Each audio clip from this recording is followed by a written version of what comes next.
एक गांव में एक लालची दूध वाला रहता था। उसके पास एक काले रंग की भैंस थी। उस भैंस का एक बच्चा भी था। वह हमेशा अपनी माँ का दूध पीने के लिए तड़पता रहता था। ए बछड़े, क्या अम्बा अम्बा लगा रखी है? चुपचाप खड़ा नहीं रह सकता क्या?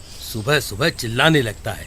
अगर तुझे इसका दूध पीने दूंगा तो मैं क्या निकालूंगा? चुपचाप वो घास खा ले, वरना वह भी नहीं मिलेगी। वैसे भी ये भैंस ज्यादा दूध नहीं देती। मुझे रोज इसे इंजेक्शन लगाना पड़ता है, तब जाकर थोड़ा बहुत दूध मिल पाता है। फिर वह लालची दूध वाला उस भैंस को इंजेक्शन लगाता है और उसका दूध निकालने लगता है। मेरा काम तो हो गया। अब इसे गांव में छोड़ देता हूँ। अपने आप घास फूस ढूंढ कर खा लेगी। चल चल।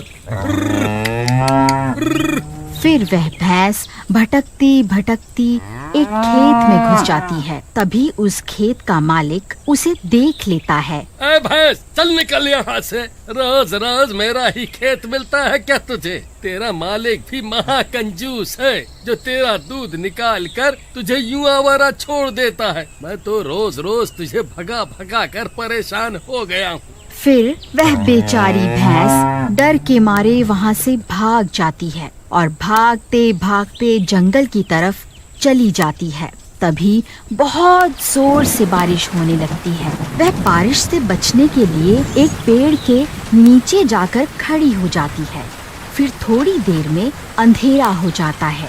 वह भैंस बहुत घबरा जाती है और जोर जोर से आवाजें निकालने लगती है।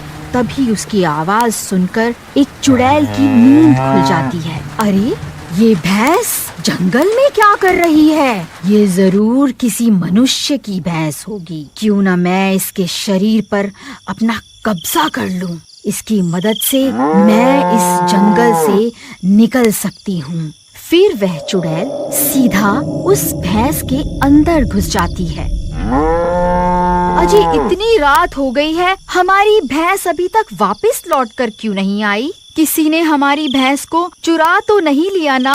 अरे नहीं नहीं, तुम घबराओ मत, वह आती ही होगी। हो सकता है बारिश की वजह से कहीं रुक गई हो। तभी सामने से उन्हें उनकी भैंस आती हुई दिखाई देती है। क्यों री राम प्यारी, आज इतनी देर लगा दी आने में? कहाँ मटर गश्ती करने गई थी? तभी वह भैंस को गुस्सा आ जाता है और वह कल्लू को जोर से सींग मारकर हवा में उड़ा देती है। अरे, इसने तो मेरी कमर ही तोड़ दी। अरे कमबख्त भैंस, तेरी इतनी हिम्मत, अपने मालिक को मारती है। अजी, आप ठीक तो है ना? आपको ज्यादा चोट तो नहीं लगी ना जी? हाँ, मैं ठीक हूँ, लेकिन इस भैंस को क्या हो गया? रोज तो भीगी बिल्ली बन के रहती थी। अजी, हो सकता है ये बारिश में भीगने की वजह से चिड़चिड़ी हो गई हो। आज रात इसे आराम करने देते हैं, कल सुबह तक ये ठीक हो जाएगी। फिर अगले दिन सुबह होने पर भूख के मारे वह भैंस जोर जोर से चिल्लाने लगती है। अरे यार, ये आज सुबह सुबह इसे क्या हो गया? सारी नींद ही खराब कर दी। अरे रुक जा, आ रहा हूँ। फिर किसान भैंस के लिए घास लेकर जाता है। फिर उसके सामने रूखी सूखी घास डाल देता है। क्यों री, आज तुझे क्या हो गया? ये घास क्यों नहीं खा रही? ठीक है, नहीं खाना तो मत खाओ, मुझे क्या। फिर हर रोज की तरह वह उसे इंजेक्शन लगाता है। फिर जैसे ही वह उसका दूध निकालने लगता है, वह जोर से उसे टांग मारती है और वह दूर जाकर गिरता है। अरे मर गया रे! हाय, मेरी कमर ही टूट गई। आप ठीक तो है ना? नहीं, मैं ठीक नहीं हूँ। उस कमबख्त भैंस ने मुझे सींग मार कर हवा में उड़ा दिया। वह कमबख्त भैंस मुझे मार कर यहाँ से भाग गई। फिर वह भैंस एक दूध वाले के घर के बाहर से गुजर रही होती है। वहाँ एक गाय बंधी हुई होती है और पास में ही उस गाय का बछड़ा बंधा हुआ होता है। वह गाय का बच्चा अपनी माँ का दूध पीने के लिए तड़प रहा होता है। ये देखकर वह भूतिया भैंस सीधा उस बछड़े के पास जाती है और अपने मुंह से उसकी रस्सी तोड़ देती है। रस्सी टूटते ही वह बछड़ा सीधा अपनी माँ के पास जाता है और दूध पीने लगता है। अरे ये क्या, ये बछड़ा आजाद कैसे हो गया? मुझे इसे अभी रोकना होगा, नहीं तो ये सारा दूध पी जाएगा। फिर वह भागकर बछड़े की ओर जाता है। ए कमबख्त बछड़े, सारा दूध तू ही पी जाएगा तो मैं बेचूंगा क्या? चल हट वहाँ से, इस सारे दूध पर सिर्फ मेरा अधिकार है, चल हट। ये सब देखकर उस भैंस को बहुत गुस्सा आ जाता है और वह भागती हुई जाती है और सीधा दूध वाले को टक्कर मारती है और उसे हवा में उड़ा देती है। अरे मर गया रे! ये कौन है जिसने मुझे इतनी जोर की टक्कर मार दी? हाय, इसने तो मेरी कमर ही तोड़ दी। ये किसकी भैंस है? ये यहाँ कहाँ से आ गई? आय, मेरी तो कमर ही टूट गई। फिर वह भैंस चुड़ैल में बदल जाती है। अरे मर गए रे! ये तो कोई चुड़ैल है, मैं तो इसे साधारण भैंस समझ रहा था। ये कैसे हो सकता है? चुड़ैल जी, मुझे माफ कर दो, मैं आज के बाद कभी भी बछड़े को दूध पीने से नहीं रोकूंगा। मुझसे गलती हो गई, मुझे छोड़ दो। फिर वह भैंस उसे छोड़कर आगे बढ़ जाती है। फिर उस भैंस को अपने बच्चे का ध्यान आता है और वह वापस अपने घर की ओर चल देती है। तभी अंधेरा हो जाता है। अजी, लगता है हमारी भैंस वापस आ गई है। ये उसी की आवाज है, चलो बाहर चलकर देखते हैं। फिर वह दोनों अपने घर से बाहर जाते हैं और देखते हैं कि उनकी भैंस बाहर आंगन में खड़ी होती है। क्यों री भैंस, आ गई घूमकर? तूने सुबह मेरे साथ ठीक नहीं किया और 2 दिन हो गए तूने एक बूंद भी दूध नहीं दिया। अभी रुक, मैं 2 दिन का सारा दूध अभी निकाल लेता हूँ। अरे भगवान, जरा अंदर से वह इंजेक्शन लेकर आना जिससे ये 2 गुना ज्यादा दूध देती है। अभी लाई जी, ये इसी के लायक है।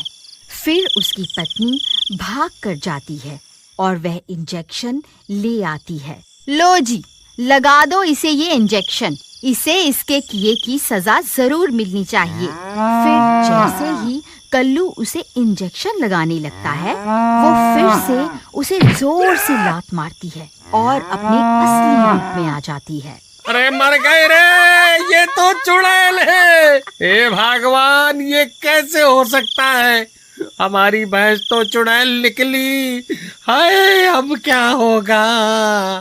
हे भगवान, ये चुड़ैल तो हमें जिंदा ही खा जाएगी। कृपा करके हमारी रक्षा करो। ए लालची दूध वाले, बस बहुत हो गया। तूने इस बेजुबान जानवर पर बहुत जुल्म ढाए हैं, अब तू नहीं बचेगा। मुझे तो लगा था कि हम भूत प्रेत ही बुरे होते हैं, लेकिन तुम इंसानों ने तो इंसानियत की सारी हदें पार कर दी हैं। हे चुड़ैल जी, मुझे माफ कर दो, मैं लालच में आ गया था क्योंकि हमारे गांव के सारे दूध वाले अपनी भैंसों को इंजेक्शन लगा लगा कर ज्यादा मुनाफा कमा रहे थे, इसीलिए मैंने भी इसे इंजेक्शन लगाना शुरू कर दिया। कृपा करके मुझे माफ कर दो, मुझे मारकर आपको क्या हासिल होगा? क्या कहा? इस गांव में और भी लोग हैं जो अपनी अपनी गायें को ये जहरीला टीका लगाते हैं? जी चुड़ैल जी, इसी वजह से मैंने भी इसे टीका लगाना शुरू कर दिया था।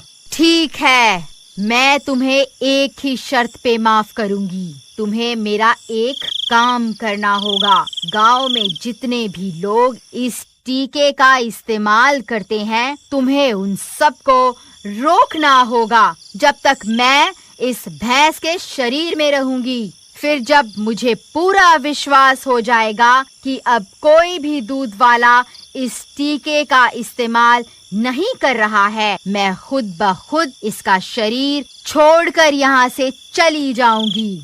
जैसी आपकी आज्ञा चुड़ैल जी, मैं आज ही पूरे गांव में घूम घूम कर ये पता लगाऊंगा और उन सब की शिकायत दरोगा साहब से करके उन्हें सजा दिलवाऊंगा। फिर लालची दूध वाला अपनी गलती सुधारता है और बाकी के गांव वालों को भी ऐसा करने से रोकता है। फिर कुछ ही दिनों में वह चुड़ैल भी उस भैंस का शरीर छोड़कर वापस जंगल में चली जाती है।